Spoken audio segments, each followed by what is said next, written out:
Backwards compatibility could be on the horizon with this new patent from Sony. I want to first start this off by saying this is not a confirmation. Patents could be created and nothing comes from them. But moving on, this patent was filed privately on November 22nd, 2016 and was updated recently on October 2nd, 2018. The title of the patent is remastering by emulation, so that's kind of a big hint already. Now, reading the description of the patent, each asset such as a texture called for by legacy software such as a legacy computer game software has a unique identifier associated with it. The unique identifier can be rendered by imposing a hash on the asset and then the asset stored with its identifier in a data structure.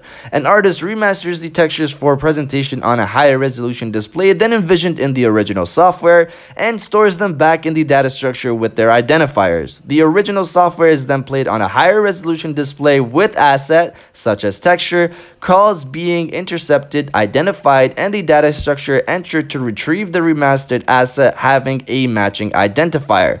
The remastered asset is then inserted on the fly into the game's presentation. So here they're clearly referencing emulation, but what's interesting is the artist input. This almost sounds like a developer will need to update their game to support this emulation, or Sony could do this as well, but I'm not quite sure if I understood it properly because it does reference a on the fly into the game presentation mechanic for the remastered asset, so the artist reference could be pointing to an aspect that's a part of the emulator itself. The emulator could have some type of artist engine that updates textures and the emulator then renders them. Now, reading the background of the patent, it states, as understood herein, remastering some entertainment assets such as older computer games to be played on later model consoles can entail creating an entirely new software to accommodate improved capabilities of that later model console. Here is where it sounds like it's referencing the PlayStation 5 with the later console comment, but honestly the PS4 is also a later console to the PlayStation 3.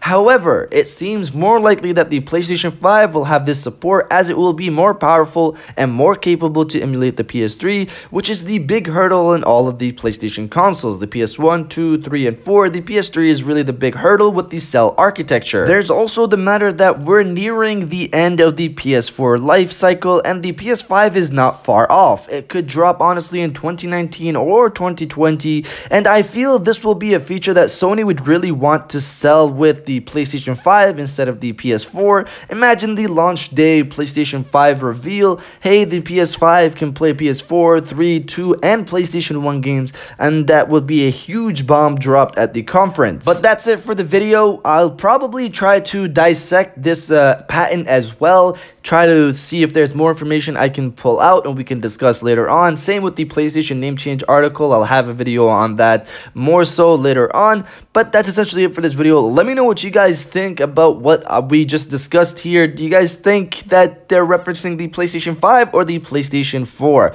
Let me know down in the comments below. And if you guys did enjoy this video, please hit that like button. It really supports the page and I really appreciate it. And subscribe if you're new. I got new videos every other day except days where there's something really interesting and I'll just post a video on that day. I'll check you guys out on the next one. And welcome back to the after show. This is the part of the video where we have a little fun down in the comments below. If you're old, welcome back. If you're new, welcome. For today's thing, what I want you guys to do is to drop the okay emoji. We have never done it on this channel before. This will be a first, and this is honestly for Sony making the right moves recently with crossplay and the rumors around PSN name change, and now they're pushing for backwards compatibility. Honestly, Sony, you're making the right steps and I hope you guys continue. But what I want you guys to do is to comment that okay emoji, destroy the comment section with it if you feel the same, and I'll definitely heart those comments like I always do because I appreciate everybody who stays to the end of my videos. And now I'll check you guys out on the next one.